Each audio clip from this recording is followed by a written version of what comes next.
रात के अंधेरे में रामू कुएं के किनारे खड़ा था। उसके हाथ कांप रहे थे, आंखें डबडबाई हुई थीं। उसे समझ नहीं आ रहा था कि वो यहाँ कैसे पहुंचा। और तभी कुएं के अंदर से एक आवाज आई। रामू, नीचे आ जा, तेरा सब दुख खत्म हो जाएगा। तभी रामू घबराकर बोला, कौन है? कौन बोल रहा है? और फिर पूरा दृश्य बदल गया। ये कहानी शुरू होती है 3 दिन पहले से, सूरजपुर गांव से। सूरजपुर गांव में रहते थे 3 लोग। बड़ा भाई जगन्नाथ, जिसे सब जगन कहते थे, उसकी पत्नी कमला और छोटा भाई रामू। रामू के माता पिता बचपन में ही चल बसे थे। जगन ने उसे पाला था, पर अब जगन बदल गया था। कमला के आने के बाद सब बदल गया था। सुनो जी, ये रामू कब तक हमारे घर में रहेगा? खाता है हमारा, काम करता है खेत का, पर हिस्सा मांगेगा तो बराबर का। अरे भगवान, वो मेरा छोटा भाई है, कहाँ जाएगा बेचारा। तो क्या हम उसे जिंदगी भर पालते रहें? मेरे बच्चे होंगे, उनके लिए क्या बचेगा? पहले ये घर से जाए, फिर बात करो। जगन कुछ नहीं बोला, पर उसकी आंखों में एक खतरनाक सोच जन्म ले रही थी। रामू सुबह से शाम तक खेत में काम करता, पर उसे खाने में मिलती थी बासी रोटी और नमक। वो कभी शिकायत नहीं करता था। भैया ने पाला है मुझे, जितना कर सकूं उतना करूंगा। एक दिन सब ठीक होगा। रामू शाम को घर लौटता है और भाभी से बोलता है, भाभी, आज खेत में पानी दे दिया, कल फसल और हरी दिखेगी। कमला मुंह फेरते हुए, खाना नहीं बनाए, बाजार से कुछ ले आओ अपने लिए। पर भाभी, मेरे पास पैसे नहीं है। तो भूखे रहो, मुझे क्या। कमला ये कहकर अंदर चली जाती है। रामू धीरे से, उदास होकर, ठीक है। रामू उस रात भूखे पेट सो गया, पर उसने कोई शिकायत नहीं की। यही उसका स्वभाव था। उसी रात जगन ने अपनी पत्नी को एक राज बताया। कमला, मैंने एक रास्ता सोचा है। गांव के बाहर जंगल में एक पुराना कुआं है। उसके बारे में कहते हैं कि उसमें भूत रहता है। कल रामू को वहां भेजूंगा, कह दूंगा कि उस कुएं में सोना गिरा है। वो सीधा है, मान जाएगा। और एक बार कुएं में गया तो फिर माँ का सारा जेवर, ये खेत, ये घर, सब हमारा।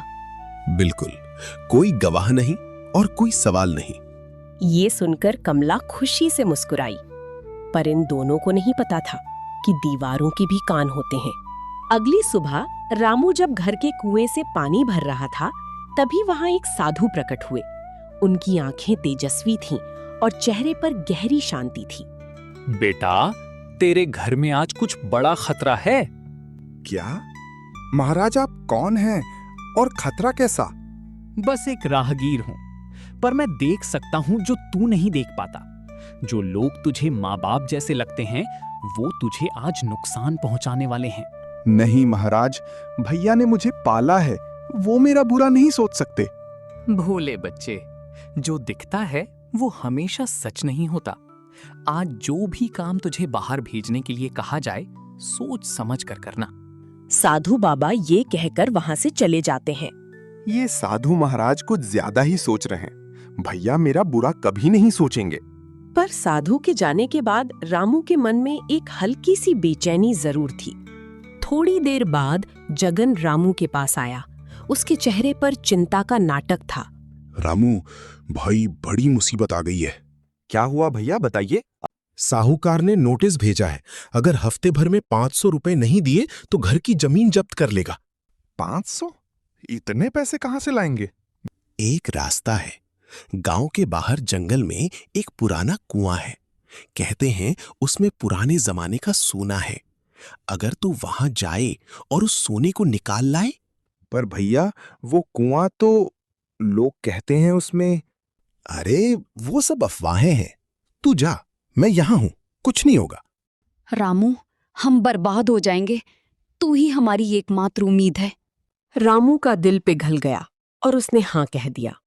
ठीक है भैया, मैं जाऊंगा। रामू निकल पड़ा और जैसे ही वो दरवाजे से बाहर गया, जगन और कमला की आंखों में एक चमक आई जो बहुत भयानक थी। गया, अब लौटकर नहीं आएगा। रामू जंगल में अकेला चल रहा था। धीरे धीरे शाम ढल रही थी और अंधेरा गहरा होने लगा था। भैया ने कहा था सीधे चलते जाओ, पर ये जंगल तो बहुत घना है। और ये आवाजें, ये क्या है? हे भगवान, रक्षा करो। ये कहकर रामू आगे बढ़ता है। तभी एक बूढ़ी औरत रास्ते में मिलती है, टोकरी लिए हुए। बेटा, इतनी रात को इस जंगल में कहाँ? माँ जी, मुझे उस पुराने कुएं के पास जाना है। वो कुआं? बेटा नहीं, वहां मत जा। उस कुएं में एक छाया रहती है। जो भी वहां जाता है वो पागल हो जाता है। पर माँ जी, मेरे भैया की जमीन बचानी है। भगवान तेरी रक्षा करे बेटा। रामू रुका नहीं, वो आगे बढ़ता रहा। उसे भैया पर भरोसा था, पर ये भरोसा ही उसकी सबसे बड़ी कमजोरी थी। रामू कुएं के पास पहुंचा। चारों तरफ सन्नाटा था, सिर्फ हवा की सरसराहट। कुआं पुराना था, पत्थरों पर काई जमी थी। अंदर तो बहुत अंधेरा है, सोना कहाँ दिखेगा? तभी कुएं से आवाज आती है। रामू, रामू अंदर आजा, सोना यहीं है, नीचे आजा। ये कौन है? कुएं में कौन है? तेरा हितैषी हूँ, आजा नीचे। तेरा भाई तुझसे प्यार नहीं करता, मैं करता हूँ, आजा। नहीं, मुझे नहीं आना। वो आवाज इतनी मीठी और सम्मोहित करने वाली थी कि रामू के कदम खुद ब खुद कुएं की तरफ बढ़ने लगे। और तभी, जैसे किसी ने आसमान से देख लिया हो, वो साधु वहां प्रकट हुए। रामू, रुक जा। महाराज, आप? ये छाया है, ये तुझे नुकसान पहुंचाना चाहती है, पीछे हट। तभी कुएं से आवाज आती है। साधु, तू बीच में मत आ, ये मेरा शिकार है। साधु मंत्र पढ़ते हुए। ओम नमः शिवाय। तेरी यहाँ कोई ताकत नहीं, जा यहाँ से। कुएं से चीख की आवाज और फिर सन्नाटा हो जाता है। ये क्या था महाराज? ये एक भटकती हुई बुरी आत्मा थी जो अकेले और दुखी लोगों को फंसाती है। तू बाल बाल बचा बेटा। पर मैं यहाँ क्यों आया? भैया ने कहा था सोना है यहाँ। बेटा, यहाँ कोई सोना नहीं है। तेरे भाई ने तुझे यहाँ मारने के लिए भेजा था। क्या? नहीं, ये नहीं हो सकता। उधर गांव में जगन और कमला ये सोचकर खुश थे कि उनका काम हो गया। अब तक तो वो कुएं में जा चुका होगा। हाँ, कल से ये घर, ये खेत सब हमारा, कोई बांटने वाला नहीं। और माँ का जेवर? वो भी हमारा। तभी दरवाजा खुलता है। रामू और साधु दोनों अंदर आते हैं। रामू, तू यहाँ कैसे? भैया, मैं जिंदा हूँ। कुएं की छाया ने मुझे नहीं पकड़ा, महाराज ने बचा लिया। हम तो बस क्या? तुमने एक मासूम को मौत के मुंह में धकेला, अपने ही खून को। हमसे गलती हुई। भैया, अगर पैसे चाहिए थे, जमीन चाहिए थी तो बोल देते, मैं दे देता। पर आपने मुझे ही खत्म करने की सोची। माँ बाप नहीं थे, सोचा था भैया ही सब हैं। पर जगन के पैरों तले जमीन खिसक गई। उसे अब अपनी गलती का एहसास हो रहा था। तुमने जो किया वो क्षमा के योग्य नहीं है, पर ये रामू का फैसला है। रामू भाई, मुझे माफ कर दे। मैं लालच में अंधा हो गया था, कमला के बहकावे में आ गया। पर मेरा भाई तू है, तू ही मेरा खून है। रामू बेटे, मुझसे बहुत बड़ी गलती हुई, मुझे माफ कर दो। भैया, माफी तो दे दूंगा, पर एक बात समझ लो, लालच हमेशा इंसान को खत्म करता है। आपने मुझे मारने की सोची, पर उस कुएं की छाया खुद आपको भी एक दिन ले जा सकती थी। जो दूसरों के लिए कुआं खोदता है, वो खुद उसमें गिरता है। यही सनातन सत्य है। कुछ दिन बाद घर में शांति है। रामू खेत में काम कर रहा है। उस रात के बाद सब बदल गया। जगन ने गांव के पंचों के सामने माफी मांगी। घर की जमीन और माँ का जेवर सब बराबर बराबर बांट दिया गया।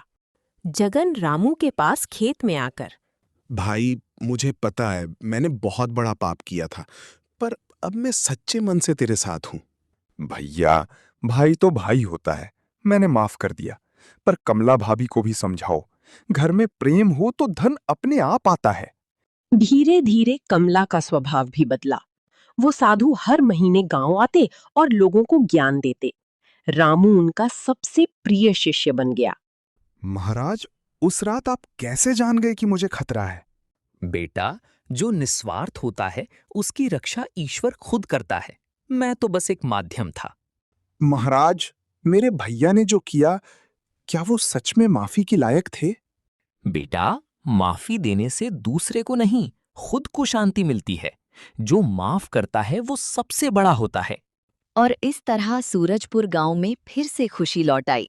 रामू आगे चलकर गांव का सबसे भरोसेमंद और समझदार इंसान बना। जगन ने लालच छोड़ा और कमला ने ईर्ष्या। उस पुराने कुएं को साधु जी ने मंत्र शक्ति से शुद्ध किया और गांव वालों ने मिलकर उसे बंद कर दिया, हमेशा के लिए। याद रखो, जो दूसरे का बुरा सोचता है वो खुद कभी सुखी नहीं रह सकता, और जो सच्चे मन से जीता है ईश्वर हमेशा उसके साथ खड़ा रहता है।